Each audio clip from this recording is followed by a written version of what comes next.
Jumpa lagi bersama saya, Emi Putri Simanjuntak, dengan NIM 421-242-1015.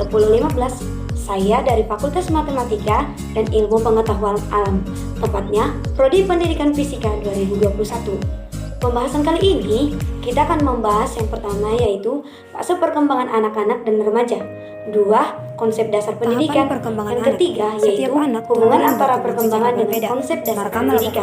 Oke, seperti apa materinya? Mari belajar bersama-sama. Mencapai titik penting dalam kehidupan. Yang pertama yaitu pada tahap sejak lahir dan sampai dengan 3 bulan. Pada usia ini, mereka biasanya sudah memulai meregangkan badan, menendang dan menanggapi suara yang keras. Yang ketiga yaitu pada tahap 4-6 bulan. Di sini mereka sudah mulai memainkan tangan dan kakinya.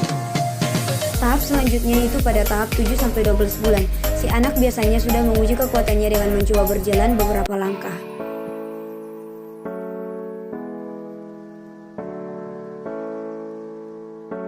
Tahap selanjutnya yaitu tahap 2-5 tahun. Pada tahap ini, si anak sudah bisa melakukan interaksi dengan orang lain. Tahap selanjutnya itu tahap pada 5-8 tahun. Pada tahap ini, si anak sudah bisa mulai berinteraksi dan bermain dengan teman-temannya. Masalah pada tumbuh kembang anak terjadi karena beberapa faktor, misalnya karena genetika, lahir prematur, dan lain-lain.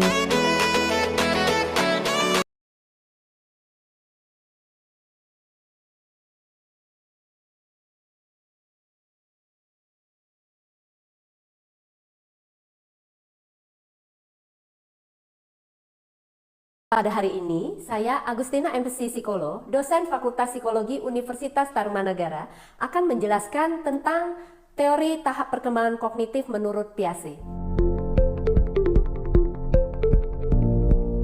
Jean Piaget, atau yang biasa disebut Piaget, adalah seorang filsuf, ilmuwan, dan psikolog perkembangan Swiss yang terkenal karena hasil penelitiannya tentang anak-anak dan teori perkembangan kognitifnya. Piaget menjelaskan bahwa terdapat 4 tahap perkembangan kognitif, yaitu 1 tahap sensori motor yang berkembang sejak lahir hingga usia 2 tahun. Pada tahap ini, bayi secara bertahap mampu mengatur kegiatan yang berkaitan dengan lingkungannya melalui aktivitas sensorik dan motorik. 2. Tahap praoperasional yang berkembang pada anak usia 2 hingga 7 tahun. Pada tahap ini, anak mengembangkan sistem representasional dan menggunakan simbol untuk mewakili orang, tempat, dan peristiwa. Bahasa dan permainan imajinatif merupakan manifestasi yang penting pada tahap ini. Namun, cara berpikirnya masih tidak logis. Yang ketiga adalah tahap konkret operasional yang berkembang pada anak usia 7 hingga 11 tahun. Pada tahap ini, anak dapat memecahkan masalah secara logis jika mereka berfokus pada konsep here and now, tetapi mereka belum mampu untuk berpikir abstrak. Yang keempat adalah tahap terakhir, yaitu tahap formal operasional yang berkembang pada usia 11 tahun hingga dewasa. Nah, pada tahap ini, orang dapat berpikir abstrak, berhadapan dengan situasi hipotetis, dan berpikir tentang kemungkinan-kemungkinan yang ada. Pada tayangan ini, saya akan menjelaskan mengenai tahap praoperasional yang ditandai dengan perluasan dalam penggunaan pemikiran simbolik. Salah satu karakteristik utama pada cara berpikir di tahap praoperasional adalah centration, yaitu kecenderungan untuk berfokus pada satu aspek dalam situasi dan mengabaikan aspek lainnya.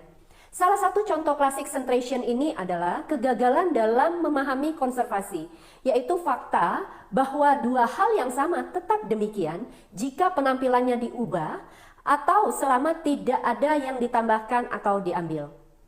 Nah, menurut Piaget, anak usia prasekolah membuat konklusi yang tidak masuk akal karena mereka tidak dapat melakukan desenter, yaitu memikirkan tentang beberapa aspek dalam situasi pada waktu yang bersamaan. Untuk lebih jelasnya, maka marilah kita lakukan percobaan konservasi ini pada berbagai dimensi, yaitu jumlah, panjang, benda cair, berat, area, dan konservasi massa.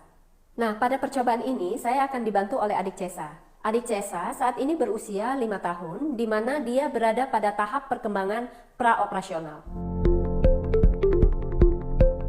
Pada percobaan ini, saya akan menyusun 12 buah permen secara sejajar pada 2 kolom. masing-masing 6 buah permen pada setiap kolom. Lalu saya akan bertanya pada anak, apakah jumlah permen pada kolom ini sama banyaknya atau salah satunya lebih banyak? Sama. Lalu saya akan mengubah susunan permen pada kolom kedua dan kembali menanyakan pada anak, apakah jumlah permen pada kolom ini sama banyaknya atau salah satunya lebih banyak? Salah satunya lebih banyak.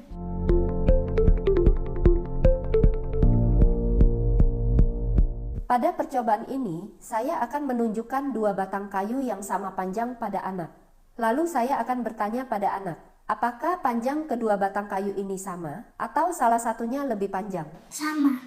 Lalu saya akan menggeser salah satu batang kayu dan kembali bertanya pada anak, apakah panjang kedua batang kayu ini sama atau salah satunya lebih panjang? Enggak, yang ini lebih panjang.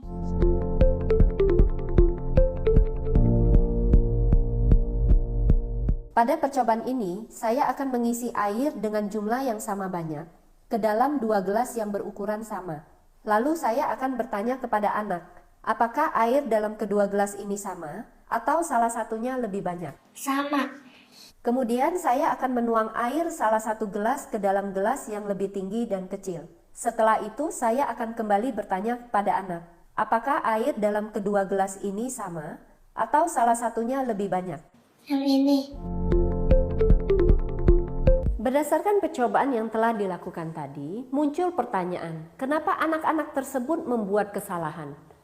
Hal ini disebabkan karena respon mereka masih dipengaruhi oleh 2 aspek dalam ketidakmatangan berpikir, yaitu centration dan irreversibility. Anak pada tahap ini tidak dapat mempertimbangkan panjang dan berat dalam waktu yang bersamaan dan mereka belum mampu melakukan desenter atau mempertimbangkan tentang beberapa aspek dalam situasi pada waktu yang bersamaan.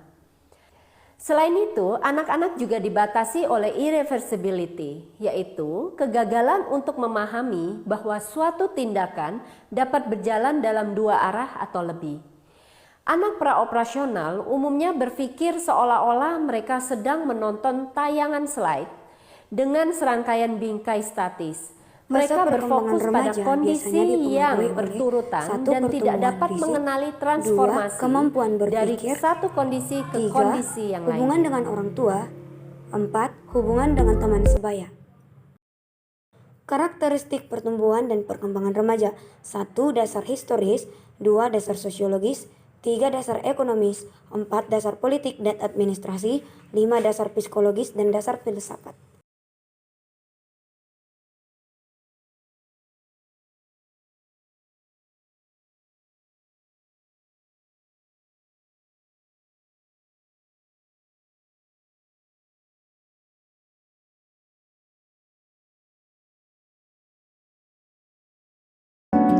Halo, berjumpa lagi dengan kami konselor sekolah. Kali ini kita akan membahas seputar dunia remaja. Masa remaja atau yang sering disebut juga dengan pubertas merupakan peralihan dari masa anak-anak ke masa dewasa. Masa ini dibagi menjadi 2, yaitu remaja awal dan remaja akhir. Remaja awal biasanya terjadi sekitar usia 13-16 tahun. Sedangkan remaja akhir terjadi pada usia 17-18 tahun. Masa remaja disebut juga periode peralihan, di mana mereka harus meninggalkan segala sesuatu yang bersifat kekanak-kanakan serta mempelajari perilaku dan sikap baru, yaitu menjadi dewasa. Mereka bukan lagi seorang anak dan juga bukan orang dewasa. Sifatnya sebagian sudah tidak menunjukkan kekanak-kanakan, tetapi juga belum menunjukkan sifat sebagai orang dewasa. Remaja juga lekat dengan usia yang bermasalah. Pemecahan masalah bagi mereka tidak seperti pada masa sebelumnya yang bisa dibantu oleh orang tua atau gurunya. Mereka akan menyelesaikan masalah secara mandiri dan cenderung menolak bantuan dari orang tua ataupun guru mereka. Sekarang, mari kita bahas perkembangan-perkembangan penting yang dialami oleh seorang remaja. Yang pertama, perkembangan emosi. Remaja memiliki ketegangan emosi yang bersifat khas atau disebut juga badai dan topan, storm and stress. menggambarkan emosi yang tidak menentu, tidak stabil, dan meledak-ledak. Hal ini sering diwujudkan dalam bentuk cepat marah, suka menyendiri, gelisah, cemas, sentimen, nervous, menggigit kuku, atau juga garuk-garuk kepala. Gejala tersebut biasanya disebabkan oleh banyak faktor, seperti perubahan hormon, nutrisi, anemia, kurang kalsium, cacat tubuh, keluarga yang tidak harmonis, atau tuntutan yang sangat tinggi.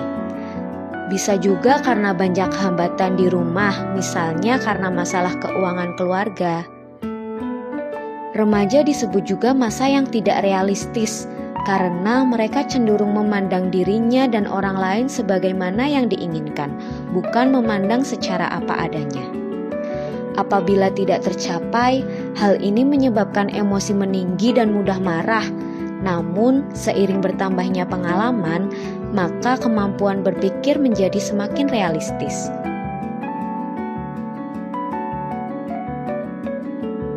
Yang kedua, perkembangan sosial.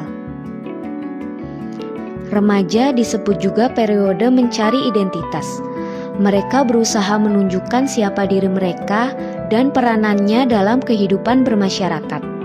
Pergaulan dan interaksi sosial dengan teman sebaya bertambah luas dan kompleks. Hal ini bertujuan untuk mencari bantuan emosional dalam kelompoknya.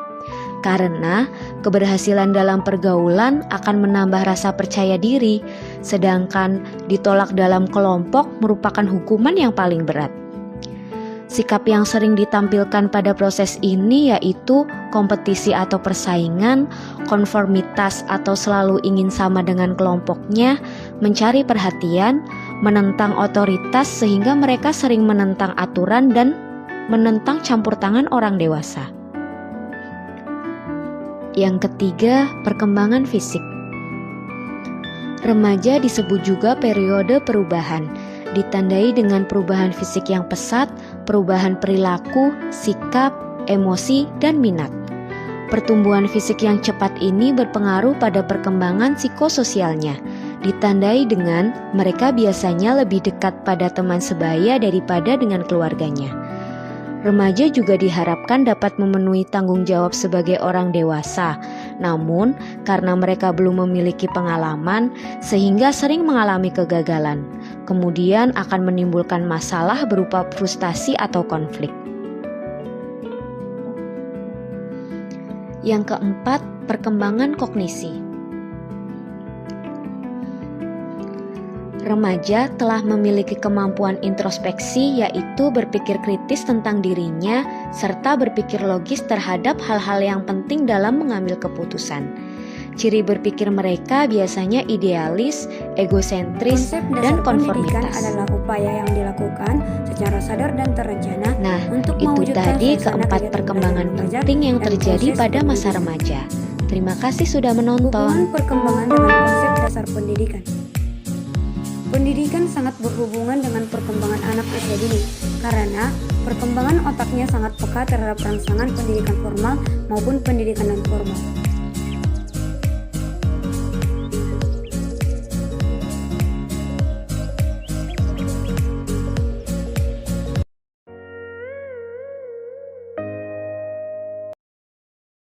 Oke teman-teman, demikian yang bisa saya paparkan di pertemuan kali ini. Semoga apa yang menjadi ulasan dan materi hari ini dapat berguna untuk kita semua. Semangat untuk kita. Terima kasih.